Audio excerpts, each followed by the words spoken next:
नमस्कार दोस्तों, आप सबका स्वागत है अपने YouTube channel cover the Bharat में। दोस्तों, आज मैं एक ऐसी दुखद घटना आपको बताने जा रहा हूँ जिसमें वीडियो बनाने का उद्देश्य सिर्फ ये था कि समाज में जो है जागरूकता फैलाई जाए और भविष्य में इस तरह की घटनाएं जो है इसकी पुनरावृत्ति न हो। दोस्तों, हम बात करने वाले हैं एक ऐसे व्यक्ति जिनका नाम मैं तथाकथित रूप से चेंज कर दे रहा हूँ, क्योंकि हो सकता है किसी की भावनाएं जो है ठेस पहुंचे, तो हम नाम को परिवर्तित कर देते हैं। दोस्तों, एक व्यक्ति हैं जिनका नाम है अजय। पेशे से ये इंजीनियर हैं और नोएडा के पास एक सीमेंट की फैक्ट्री है, वहाँ पे ये कार्यरत है। इनका विवाह गोरखपुर जनपद में तय हुआ था और बारात जो है गोरखपुर आई हुई थी।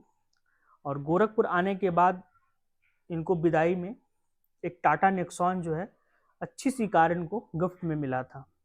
चूंकि इंजीनियर हैं, शादी के लिए कई लोग आए होंगे, तो इन्होंने शादी के लिए डिमांड किया होगा कि मुझे ये कार चाहिए। तो बहरहाल लड़की के पिता ने इनको ये कार दिया, ये सोच के दिया कि हमारी पुत्री और इसमें ये लोग दोनों लोग सुखपूर्वक अपना इसको ड्राइव करेंगे और इस कार का आनंद लेंगे। लेकिन यह व्यक्ति जो थे, इनको लापरवाही कहा जाए या मूर्खता कहा जाए, जिस दिन ये शादी किए, शादी के विवाह के बाद बारात जैसे ही वापस जा रही थी और गोरखपुर से, तो बारात जो है बस्ती के पास केशवपुर के पास इन्होंने गाड़ी को अनियंत्रित रूप से, दो व्यक्ति थे, गुरहु और लाल बहादुर। यह व्यक्ति सड़क पे किनारे खड़े थे और ठेले से कुछ सामान था। चूंकि इनकी माताजी का 10 से 12 दिन पहले देहांत हुआ था, उसी की जो क्रियाकलाप थी, कार्यक्रम था जो होता है मृत्यु भोज का कार्यक्रम का सामान था, उसी को वापस करने के लिए सड़क पे खड़े थे, किनारे खड़े थे। लेकिन ये जो इंजीनियर बाबू थे, नए नए इंजीनियर बाबू थे और नई नई जो कार गिफ्ट के मिली थी, चूंकि अपने कमा के पैसे से खरीदते, तो माफ करिएगा थोड़ा सा एक कठोर शब्द है, कमा के पैसे से जो कोई चीज खरीदता है व्यक्ति, उसकी वैल्यू और कदर ज्यादा करता है कि भाई कहीं गाड़ी में हमारे स्क्रैच ना लग जाए।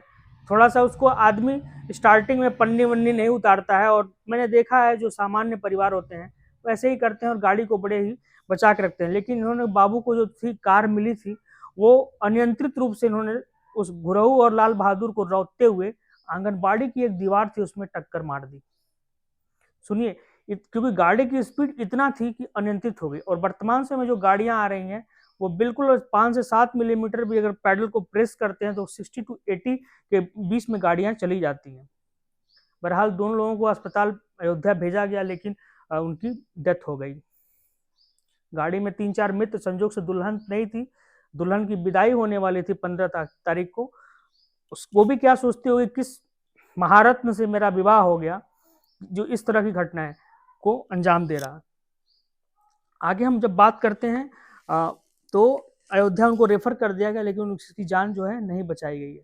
चूंकि ये जो हाईवे है, गोरखपुर और लखनऊ हाईवे है, इस पे जो है दो तरह से भीड़ आती है। एक बिहार की भीड़ आती है और एक बनारस से कट के सीधे दिल्ली जो अन्य शहरों के लिए लोग निकलते हैं, मध्य प्रदेश और अन्य शहरों में निकलते हैं। तो ये जो गोरखपुर से जो 50-60 किलोमीटर का एरिया है, इस पे आप गाड़ी को 40 से 50 के स्पीड से नहीं चला सकते हैं, क्योंकि ट्रैफिक इतना ज्यादा होता है। बहरहाल, और गाड़ियों में इतना जो है जाम लगा रहता है इनके बीच में, अगर गाड़ी अगर अधिक मात्रा में स्पीड करेंगे, क्योंकि चारों तरफ से कोई फेंसिंग नहीं है, हाईवे भले ही कहा जाता है लेकिन कोई फेंसिंग नहीं है, और कनेक्टिविटी चूंकि छोटे छोटे गांव हैं बीच में, तो उनकी कनेक्टिविटी के लिए कहीं न कहीं से लोग आ जाते हैं। तो ये अगर आप कभी भी हाईवे पे गाड़ी चलाइए, तो कम से कम अपनी लिमिट को है 50 से 60, 70, 80 से अधिक मत करिए। अगर आपको, क्योंकि यह देश में कुछ ही ऐसे हाईवे हैं जहां पर आप स्पीड को बढ़ा सकते हैं, 100 से ऊपर ले आ सकते हैं, क्योंकि उनको चारों तरफ फेंसिंग की जाती है। क्योंकि इन्होंने एक्सीडेंट किया, सुसंगत धाराओं में इनको डाल के इनको जेल भेज दिया गया। अब सोचिए लड़की के परिवार पे क्या बीतती होगी कि इस तरह की जो घटना हुई है, वो अब क्या सोचते होंगे कि हमने कितना पैसा खर्च किया, कितना चीजें खर्च की, और हमको दामाद मिला इस तरह का। अब इसमें पता है क्या, भारतीय समाज में किसको दोषी दिया जाएगा? लड़की को दोषी दिया जाएगा कि उसका पैर ठीक नहीं था, उसे शादी हुई। अब लड़की को कोई इस पे दोषी नहीं देगा। खैर, ये सब बातों में मुझे नहीं जाना है, लेकिन मेरे कहने का मतलब है कि चूंकि जो बारात में, जो विवाह में जितने ड्राइवर आते हैं वो अधिकतर एक्सीडेंट अगले दिन करते हैं, क्योंकि एक दिन पहले वो जम के पिए होते हैं, और दूसरी बात उनकी रात में पूरी अच्छी तरह से नींद पूरी नहीं होती है। तो जो तमाम अनुभवी लोग होते हैं उनसे मैंने बात की कि क्यों एक्सीडेंट ज़्यादा होता है बारातियों का, गाड़ी पलट जाती है, तो उसका यही एक मेन कारण है कि उनकी नींद जो है पूरी नहीं होती है। और दूसरा कारण होती है कि वो गाड़ी को अधिक मात्रा में, क्योंकि लगन का समय होता है, लगन के समय में वो अगली लगन में जाने के लिए गाड़ी को वॉश करना है, फिर देना है, इस चक्कर में उनका तमाम तरह से एक्सीडेंट होता है।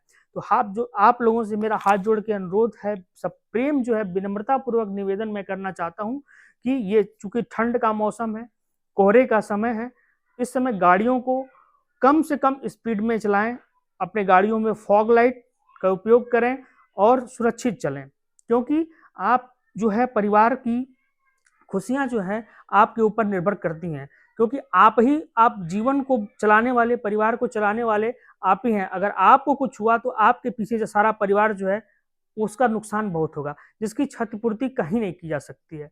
इसलिए सुरक्षित चलिए और यात्रा का आनंद लीजिए।